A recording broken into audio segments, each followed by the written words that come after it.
Everybody, welcome to Leon's Chainsaw Parts and Repair. Well, that's interesting. Heh. That's real interesting. Had this thing sitting here and I haven't seen a drop of gas leak until I brought it up on the bench. Well, who knows what the problem's going to be. Thought I knew. So this is Mike's XL. He's local here in the valley. Dropped this off for me on the porch the other day. So the description is, I have a Homelite XL Textron, bad carburetor. I rebuilt carburetor. When at high RPM it dies, starving for gas, only runs with choke on full. Can I send carburetor for repair? So here we are. Now, my initial thought was a bad check valve, and I wanted to start it and run it and demonstrate that, so that I had some documentation of what that sounds like. Now, I don't know where in the world this gasoline is coming from. So I don't know if I'm going to be able to start this or not. If it flooded the cylinder, then that blows this, and yeah. So let's see if it'll start for first step. And I'm not going to choke it at first.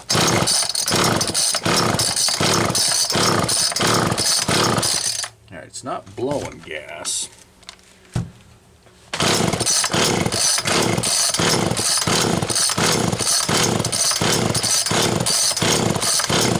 Huh, well, scratch that. I can't do squat with it. Best laid plans. Let's get this apart. I wonder if the duckbill is missing in the fuel tank. I turned this thing over because the bar stud has been replaced with just a 1/4-inch bolt, and I was trying to keep that from going back and banging into the fuel tank.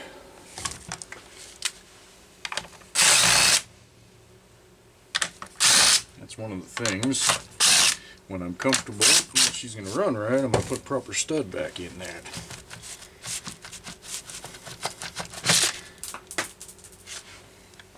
Oh, I could have done without that. Alright. Well, that's precariously close. Had some repairs on the... Ooh, that's precariously close to that flywheel. Man. But that's a grounding lead, so I'm not going to completely lose my mind over it. Where the hell did that leak at? Yeah, that duckbill, even though it's new-ish looking, is leaking. I don't know if there's something in it.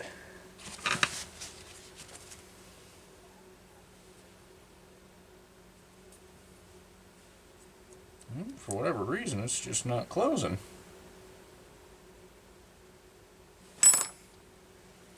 Well, that's mighty interesting.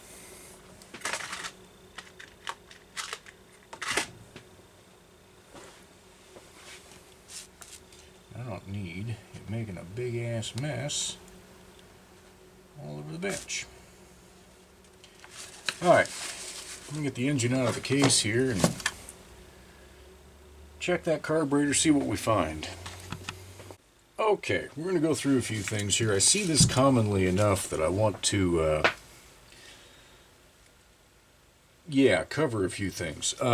One, the bottom screws were rattled out of the engine case and it was held in with these self-tappers. You can get these machine screws just damn near anywhere. I have Homelite ones that'll fit. I think they're a 10-24 machine screw, and there's plenty of room in here to go a little longer than what Homelite provided. So don't be afraid to run down to your local hardware store. Don't just grab a self-tapper, because if it tears out, then you're completely screwed and you have to run a Healy coil in there. Which I will do that too when I have to. I prefer not to have to. I'm going to see if I can find a body screw here real quick that's the right size. That's the right thread size. So the top of the thread is damaged, but it's still there, and there's enough below it. I'll be able to put proper screws back into here. So, like I say, your local hardware store, maybe, even Home Depot has little packages of these things. As crummy as Home Depot's hardware selection is, they do have it. Next thing is, see how the air filter's in here? Why in the world Homelite in their drawings called this an air filter retainer, I don't know, because that's not the way the drawing shows it installed, and that's not the way you install it. You put this base in there, and it can't fall out in the engine housing. It can't. But that base is there to keep it from getting pushed down and sucked into the engine. So it should sit up top. I'm going to put a new filter on this because that one's in pretty rough shape. So let me get this carb, depressurize this tank, see if I can get this fuel hose off without any drama here, which I knew it was going to be. It is a cold, cold morning here, at least by Rogue Valley standards. I pulled my carcass out of bed. It was 16, well, no, it was 19 when I pulled my carcass out of bed at 4:30. At roughly 6:30, it was 16 degrees. Say, for this part of the U.S., that's a little on the chilly side. It's noon, well, no, it's 11:15, and when I looked a few minutes ago, it was up to a whopping 33. Okay, that wasn't very tight. That's okay for now, because I want to show you guys something else that I've seen many times. Okay. Fuel coming out of the carburetor. Something goop. Oh, so many things! So many things! Pretty sure this is an aftermarket carb kit. See how the nub is touching the cover there? We're going to probably have to file the underside of that. That's why this thing, although why it would only run on choke, that I can not totally understand.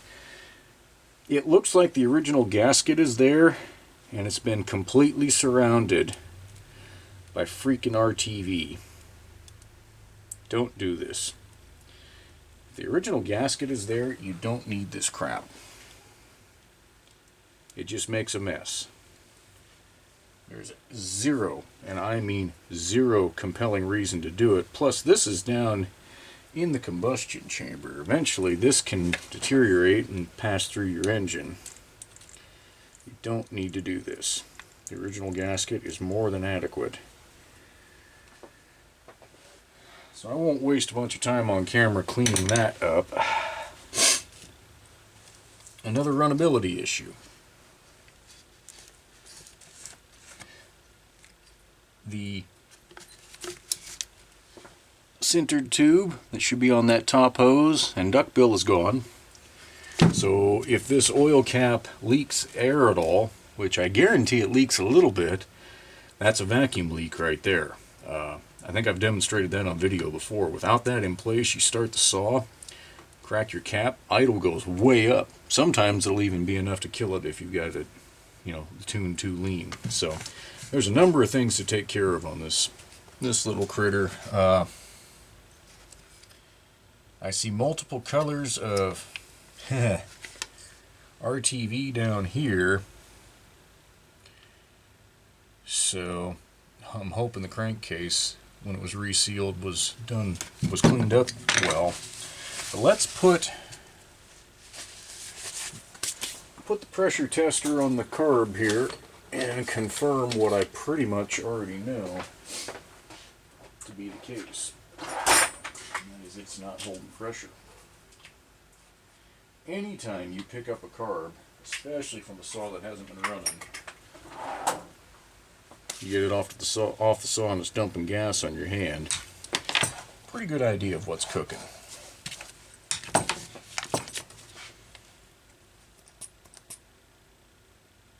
Now,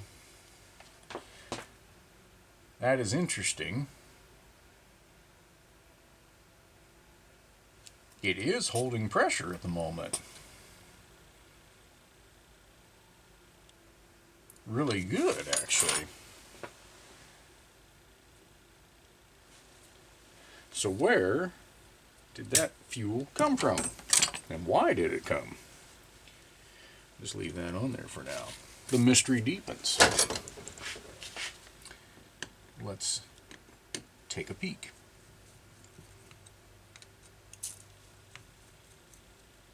How the hell was that pressurized?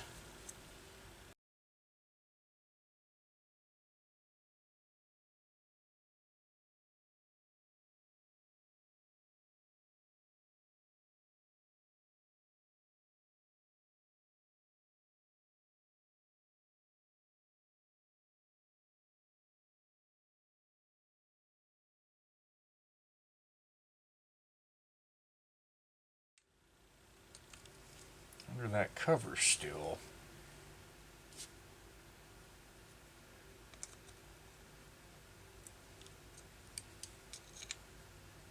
I don't think either one of those are closed. I'm a little bit surprised that there was pressure under there.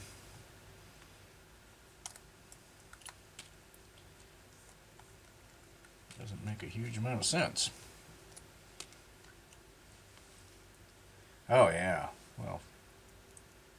Okay, so I'm baffled as to what it was doing. My initial thought was right. That inlet lever is too high.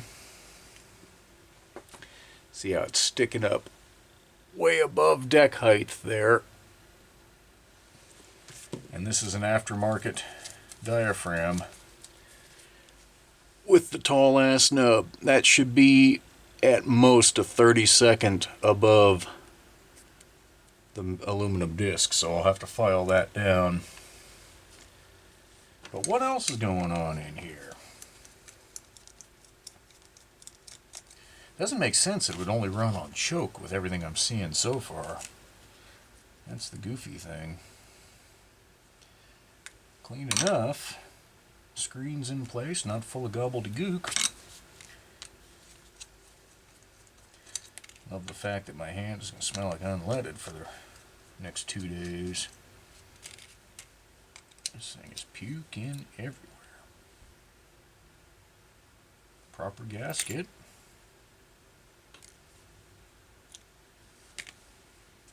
Alright.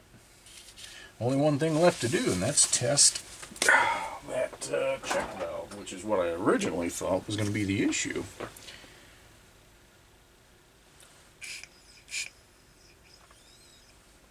Can't tell if that's the hose.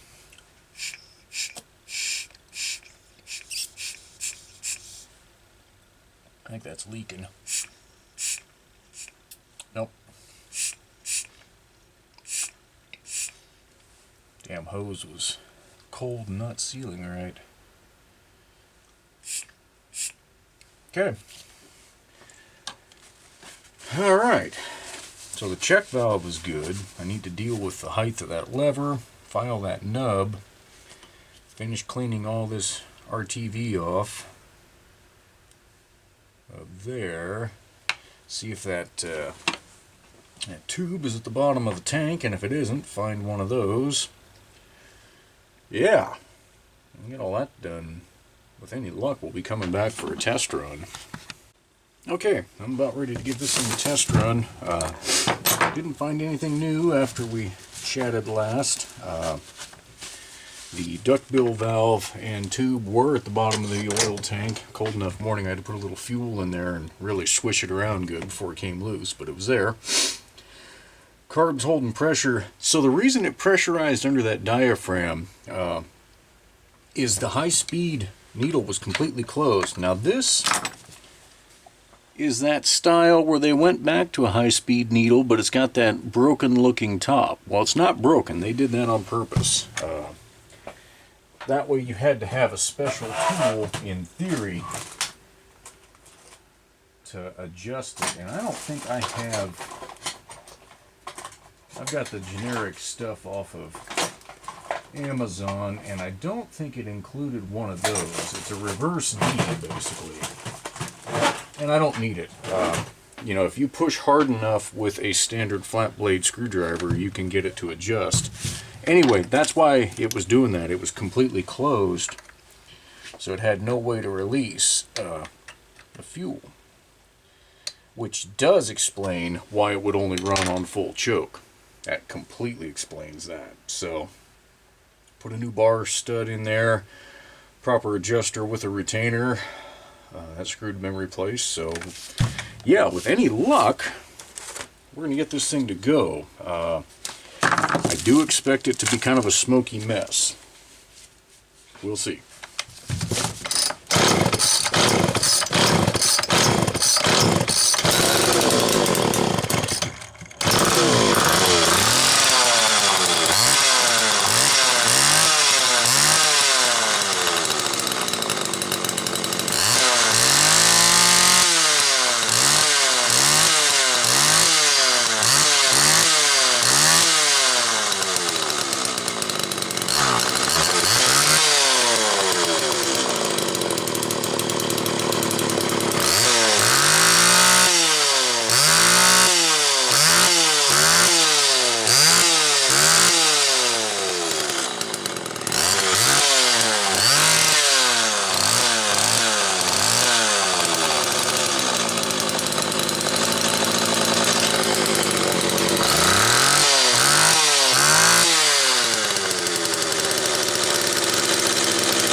Got the oil system reprimed and working.